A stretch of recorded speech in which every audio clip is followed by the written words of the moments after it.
Hi everyone, welcome back to the Pot Smoker's Bible. My name is Zion.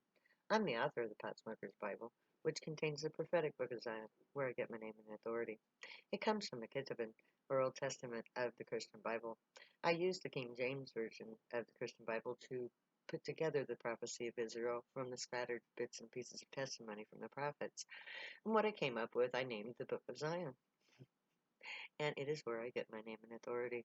In order to publish the Book of Zion, I had to write the Potsmoker's Bible as a commentary because the Book of Zion is written entirely in Bible verse. And in order to fulfill my prerequisite of prophecy, I am publishing Peace free of charge on social media. If you're wondering why, it's because I would not profane God's holy word with money. Instead, I give it to you free because all things should be free. And today I'm reading to you from the 18th chapter of the Potsmoker's Bible, which contains the 15th chapter of the Book of Zion. It's called In the Songs of the Temple. I'm going to take up where I left off by reading the next passage from the prophecy, which is Psalms 119:49 through 53, which becomes Zion 15:12 to 16. Remember the word unto thy servant, upon which ye have caused me to hope. This is my comfort in my affliction, for thy word hath quickened me. The proud have had me greatly in derision, yet have I not declined from thy law. I remember thy judgments of old, O Lord, and have comforted myself. Horror hath taken a hold upon me. And now I will read the commentary. Psalms 119:49 to 40 to 53. You might wonder why I chose to place this passage here.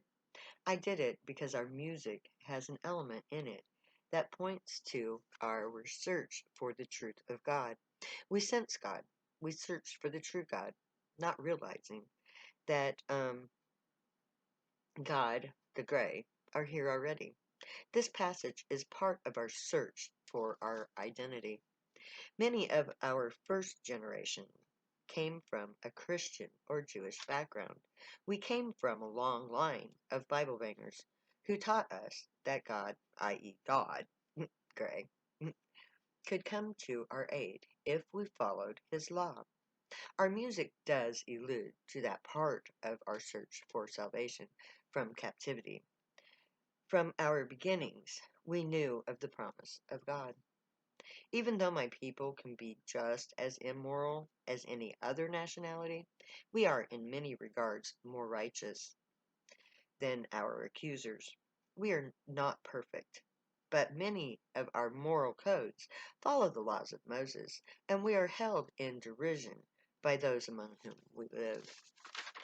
The howlings of the temple are caused by the horror we feel. We know that our planet is changing because of the greed of those in power.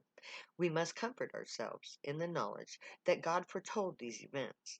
We can scream our rage and justify our cause, knowing that we who scream are secure in our righteous anger. Obadiah 1:15 becomes Zion 15:17. For the day of the Lord is near upon all the heathen. As thou hast done, it shall be done unto thee. Thy reward shall return upon thine own head. Obadiah says that the day of the Lord is near. Watching the Trump impeachment inquiries reminds me that at last these words are real.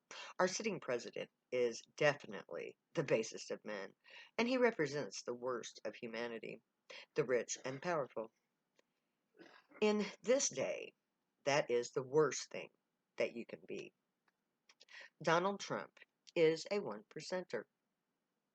He is money.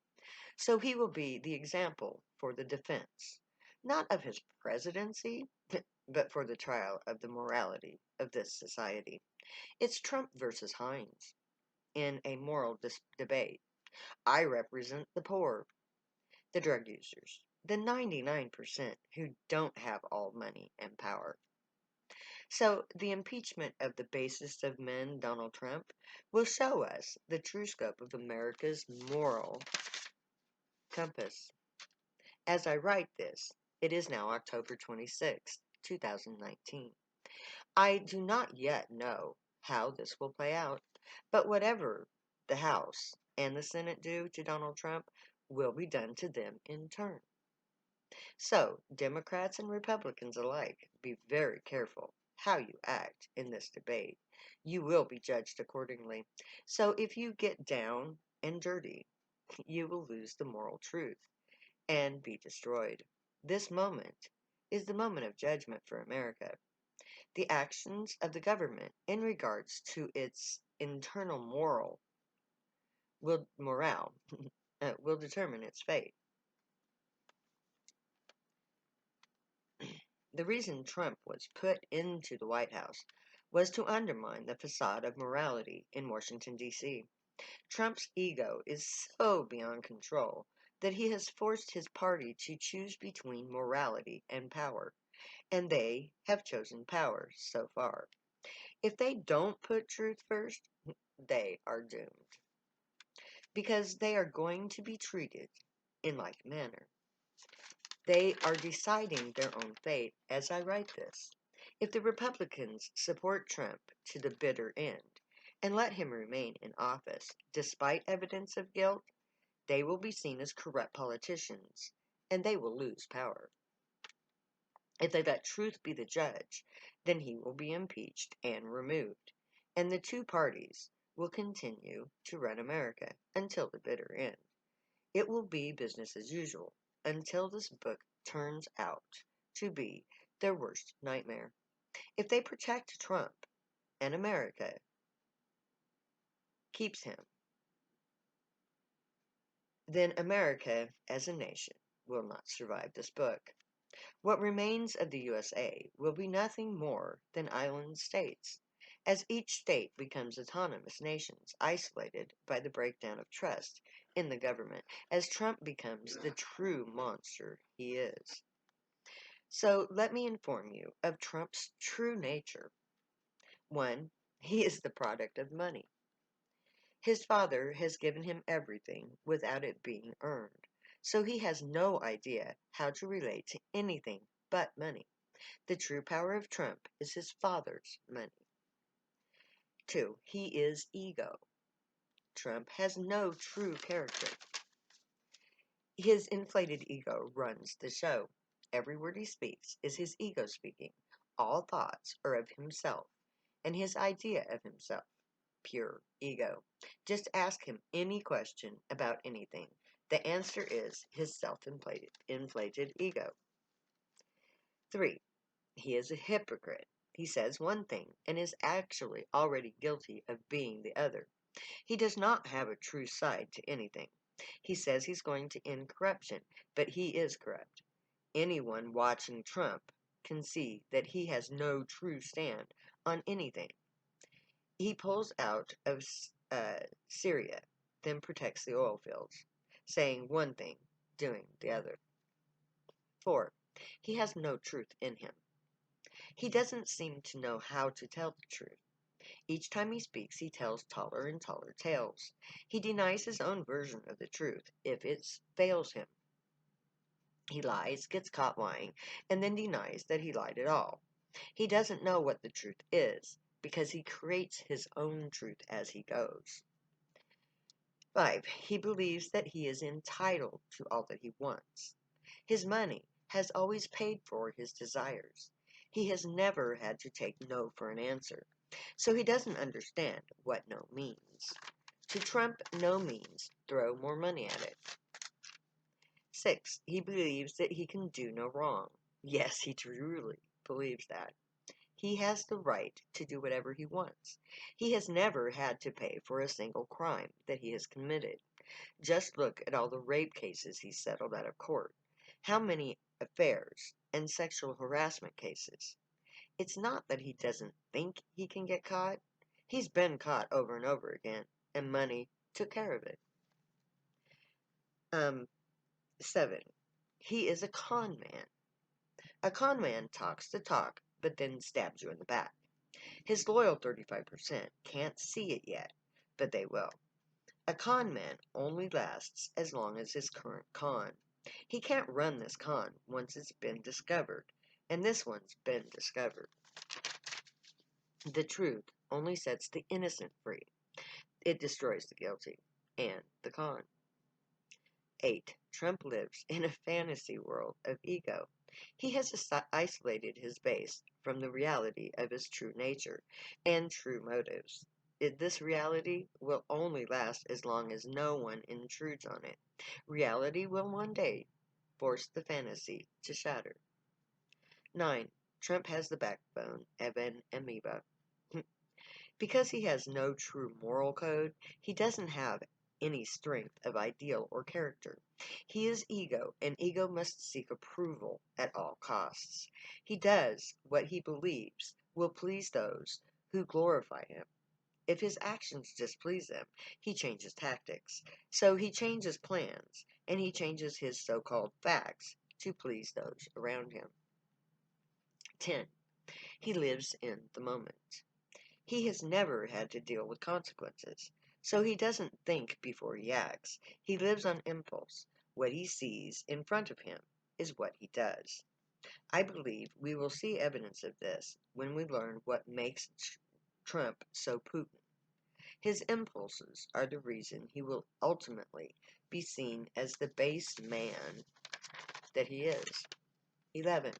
Trump believes he is better than everyone else at everything he chooses to claim. This is true of most one percenters. His royal treatment as a son of the rich man gave him the idea that he was born better than others. He is the greatest. He is that way by right of birth, by right of wealth. 12. He is fake. He tells you only what he thinks you will believe, only what makes him look good, and only what he can get away with.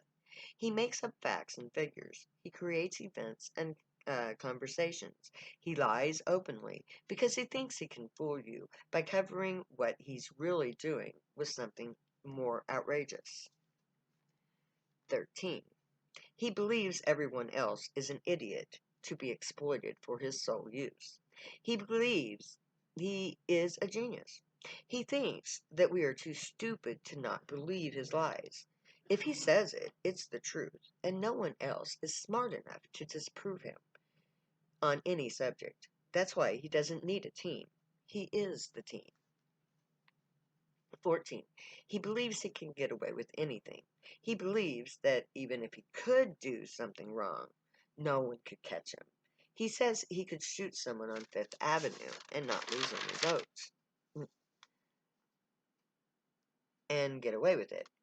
That doesn't mean he actually can, but that's what he believes. Fantasy world. He has always conned his way out of trouble via his daddy's money, and so far he has been right. He has gotten away with a lot. 15.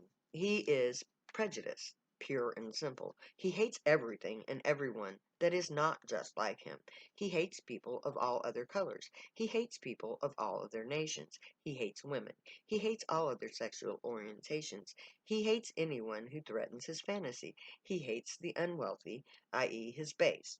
He hates the poor. If you're not male, white, and a one percenter, Trump hates you. 16. Trump is a weasel. He will do anything he has to protect his ego or himself. Putin has something on Trump, either debt or some criminal act committed in Russia, or perhaps he has both hanging over him. Putin put Trump in the White House. Will he keep him there? Trump is a man willing to sell out America for his own selfish survival. And I'm going to leave off there, and we'll take up next time where I left off with point number 17. May the Grey watch over you, guide you, protect you, and keep you from all harm. May they teach you right from wrong, and may you be worthy of them. May your thoughts, words, and deeds reflect truth, good, and light the unicorn way. And find your happiness. Make that your life's work. Choose your future guild. And then, if you do drugs, stay happy and high. You have every right and reason to. Believe me, I know. I wrote the book. And that being said, love you all. Say later now, because I'll never say goodbye.